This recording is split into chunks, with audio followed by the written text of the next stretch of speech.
Welcome to Our Girl Relationships. On this channel, we discuss day-to-day problems people face in their lives. Let's start with the video. As long as I could remember, even since my early years of childhood, I remember my father for being a man who was loved by everybody. He was cared for and appreciated by all of our family members as they tend to appoint him the fatherly figure position of the family every time there's something to discuss or an issue to handle. Regardless of whether there are people that would oppose or not, I considered him to be the finest image that a man could portray. I'm sure every girl says that about her father, but the difference between everyone else's dad and mine is that I can no longer say that about him. I can no longer see the good within him ever since my mom passed away when I was around 15. Our lives were literally flipped upside down when my mother got into a car accident and passed away on her way home from work. Unlike my dad, my mother was more reserved and cared for people in silence. It meant that she wasn't as vital in people's lives as was my dad, but her death did end up glooming up most of our family reunions for the following couple of years. It took a massive toll on my grandparents who were already suffering from old age, but nobody ever came close to the way my dad fell apart following her death. He started drinking very heavily and avoided going home for a very long time. His health was spiraling downhill and his appearance worsened by the passing day. He looked pathetic and could tear the coldest of hearts by the way he stumbled around from bar to bar, spitting out my mom's name each time someone spoke to him. As much as I would love to claim the moral high ground and say I never resented him for his carelessness and forgetting about the fact that he had a daughter who was equally as devastated to lose her mother, it was never my place to redirect him or tell him what to do because at the end of the day, he was the parent and I was nothing but a child, barely capable of apprehending the full extent of damage which a mother's death would have on her only daughter. I live that way because she cares about having to bear the pain of losing one's mother as well as for my dad and make sure he doesn't vomit on his way to death, which is the most traumatizing time of my life.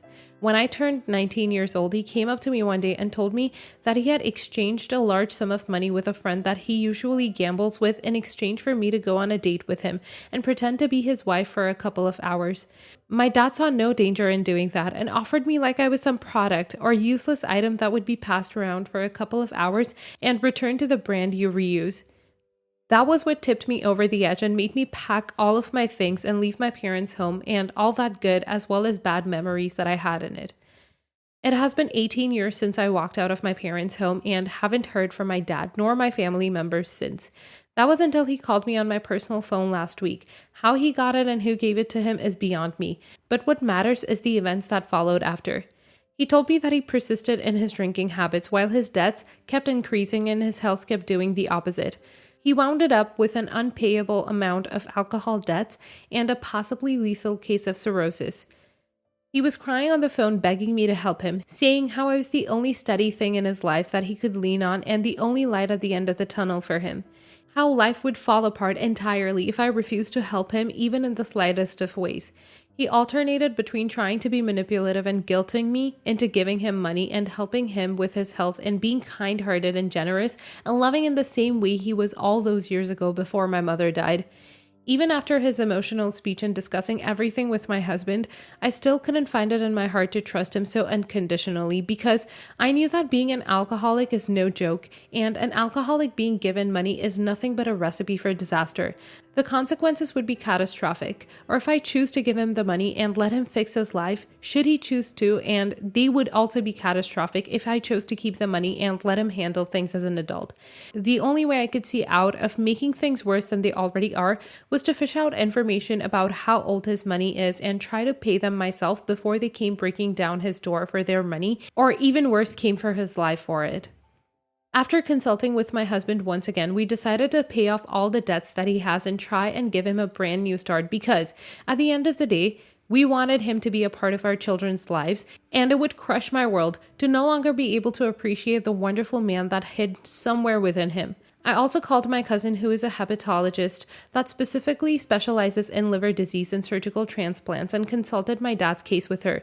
She told me that those many years of transplant should have messed up his liver for good. The only solution would be to remove a piece of someone's liver who is compatible with my dad's and replace my dad's liver with this new one because livers have the ability to regenerate, especially under medical supervision, which she was willing to offer for free. She said that her time's worth and that of the people she knows would be for free, and I would only have to pay for the medical equipment necessary to operate and a couple of nurses during the operation, and that's all. I ended up paying less than a third for the initial operation and putting out the rest of that money into paying as much of my dad's debts as I could. I don't think the situation could have gone any better because my dad's health started recovering really quickly, as well as seeing the outcome of my efforts in real time, because as soon as his health started getting better and his debts were paid off, he started falling in love with life all over again and seeing the beauty in interacting with his grandkids and teaching me his words of wisdom like he always did before my mom passed away. The more I spent time around him, the more I realized what I did in that time had brought back the man that everybody loved and cared for, and the one that I was so proud of knowing and calling dad all of those years ago, and I don't think I could be more content and proud of myself for it. This is so wholesome. In the start, when he said that he tried to sell you to an old guy on a date to pay off his dad, so I assumed you were going to get revenge from him and make him pay for neglecting and ruining your teen years by being irresponsible and careless. I'm very surprised, but the furthest thing from content as I could be, as it's really nice to see you go above and beyond to bring back the old version of your dad that you were so in love with. He genuinely seemed like a nice guy before your mother passed away, and he's not the only person whose life was ruined because they lost their loved ones. As happy as I am to see your dad made it out safely, there's plenty of people out there that are dying due to the absence of a support system capable of pulling them out of the gutter and finding a hand that offers help such as yourself. I will, however, congratulate you for your selflessness and your empathy with him, because that's probably something I couldn't have done myself. I'll start this by saying I really appreciate your empathy and the way you handled this whole situation. But I would also like to know where the hell the rest of your family was when your dad was throwing his health and your safety down the drain. If he was such a lovable and caring character to all of them, then why the hell were they so absent in the time he needed them the most? Genuinely not trying to take away the spotlight from the good that you did in this situation, but I'm also calling out the rest of your family for being such a-holes. Next story.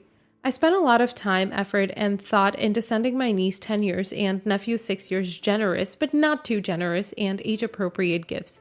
The gifts were delivered last week. So last weekend, my sister said the kids loved the gifts. She said that the gifts were very thoughtful. I explained that I picked the activities that would keep the kids occupied and have fun at home during the pandemic. I asked for pictures of the kids playing with the toys. She has a long history of not giving the presents to the kids, but actually regifting the gifts. She says she will send me pictures. Days go by, no pics. I ask for pics multiple times.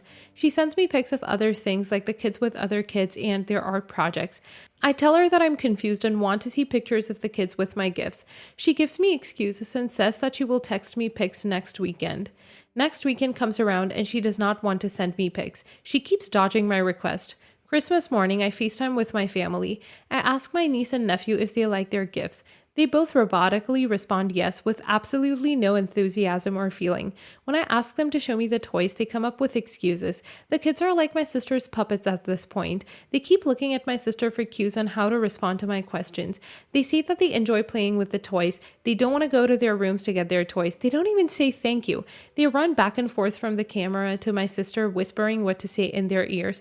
They all look annoyed that I'm even asking about the toys. Finally, they revealed that the toys are kept in the basement where the kids are not allowed and have not been opened yet. I called out my sister and I said, "So you didn't give them the gifts, so you lied." She starts to get angry and annoyed and upset. She says, "What is this, an interrogation?"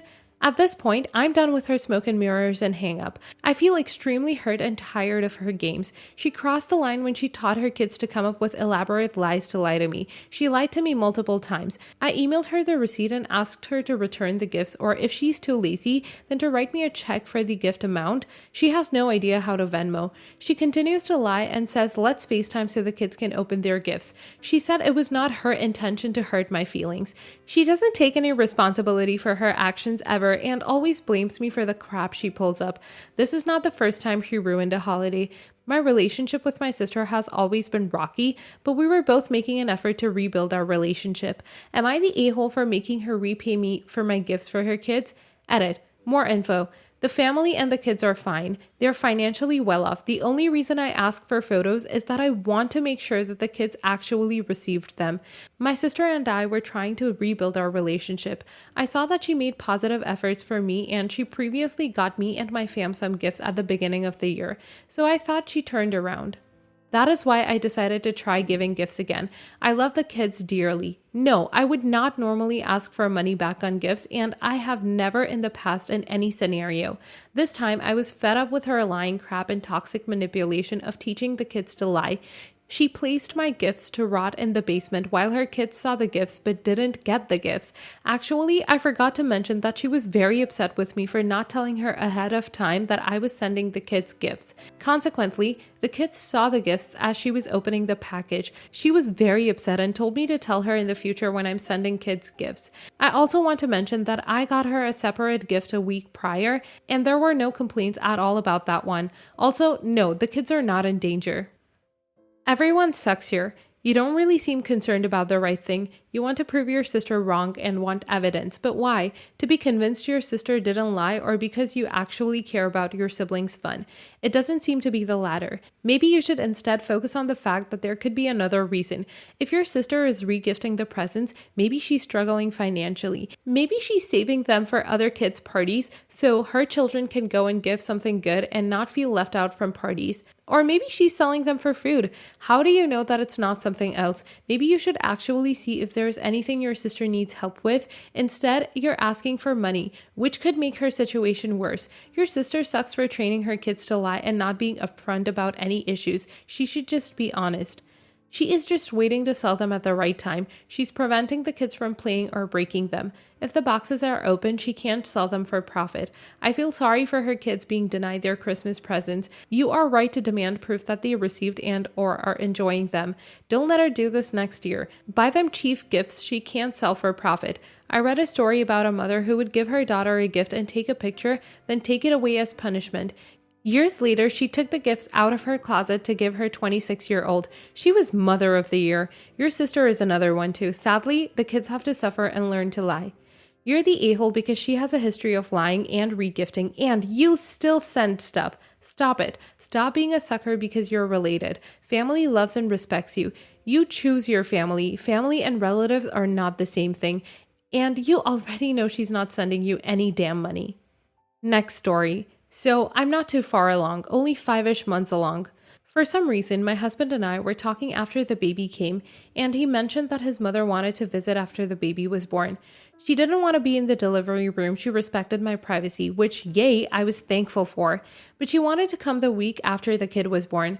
I didn't think I'd be up for having guests because the first 2 weeks should be more for bonding as a parent. I feel like I'd be very exhausted. My husband said that it would be good to have some help, but I insisted that I didn't want to deal with her. He understood and called his mom up. She was disappointed and said that she was up for visitors when she gave birth, but ultimately agreed to just leave us alone for a month before visiting. Anyway, I was on a group FaceTime with my mother-in-law, my sister-in-law, my cousin, and my mom, when somehow the conversation shifted to me giving birth. My mom and cousin made some comments about how excited they were to meet the kiddo once she was born, and my sister-in-law made me promise to send lots of photos. After the call, my mother-in-law called me privately and asked if my mom and cuz were invited to come right after the baby was born, and I said yes, they were, and explained I might need help from them. She was extremely angry because I refused to let her come when she could have provided just as much help, if not more than my cousin who's never given birth. She called my husband, and my mother-in-law was slightly shocked that I invited my cousin and mom, but not herself. I said I wasn't comfortable having her home, and I didn't want to take care of her. Mother-in-law said she wouldn't be an issue, just wanted to help. My husband hasn't been pressuring me into anything, but my mother-in-law is very angry that she isn't allowed when other members of the family are. Am I the a-hole for not inviting her? Edit. Worded something weird, fixed it. Edit 2. My cousin and I are very, very, very, very close. We grew up together and lived together for 2-ish years after college. She's basically a sister to me and my best friend, which is why she was invited. Edit 3. My mother-in-law is actually coming to visit when the kid is born, when we're in the hospital. She's 200,000% invited for that. just not staying at home and being a guest. She's not going to be very helpful. I know, she's not going to wash the dishes, clean, change diapers. She's just going to coo at the kiddo and tell me I'm doing everything wrong. I declined her help because of that. Also, I thought my husband told her my mother and cousin were going to come. Little misunderstanding between the two of us there. Also, my mom and cousin are getting hotel rooms, not staying at our house, and are definitely going to do the cleaning work and leave me alone with my kids so we can bond. Not the a-hole. Why do people insist on demanding to be as needed or important as everyone else? This is not about her, and she's taking it so far away from the real situation. You need to be as comfortable as possible, be naked in front of others, and be dealing with your body changing and a newborn. Why is it so dang hard for people to respect that you need your chosen people to get you through something so life-changing? My hubby stepped aside during my emergency C-section so my mom could be with me. He was locked out of the room and didn't mind because he understood it wasn't about him. Everyone needs to get that through their heads. Not the a-hole. Your mother is way out of line to be pulling the, but you did invite others, so I should be able to come too. F that. I will never give birth, but can totally see how you wouldn't want some people around, even if they genuinely could help. You don't want your mother-in-law's help with this very special and intimate and embarrassing part of your life. End of. If I'd be recovering from shooting a human through my groin, maybe wearing diapers for a bit or taking ages on the loo to do my business, leaking blood clots, I'd only want my partner and females of my immediate family around. Why can't mother-in-law get that? Not the a-hole, and your mother-in-law needs to buy out. Your mother changed your diapers as a child. Having her there to help is normal. And we adopted 2 of my cousins, so I totally know how you feel about yours. You've lived together and you're comfortable with her. What is it with mother-in-laws and trying to push their way into a house after a baby is born before the mom is ready? And the saying it's no different from having the woman who gave birth's mother over? It's completely different. You don't have that kind of relationship with someone you met as an adult, someone you have never lived with, and someone you probably wouldn't want to see you in the emotional and exhausted state you will be in. Tell mother-in-law you understand her desire to be helpful and you do appreciate it, but at the moment, what you need is for her to kindly let you recover, that your cousin and your mother have been with you your entire life and that you're more comfortable with them. Your mother birthed you and cared for you growing up. She changed you, fed you, kissed your boo-boos, and protected you your entire life. This is not about not liking or wanting her. It's just about what will be the most comfortable thing for you.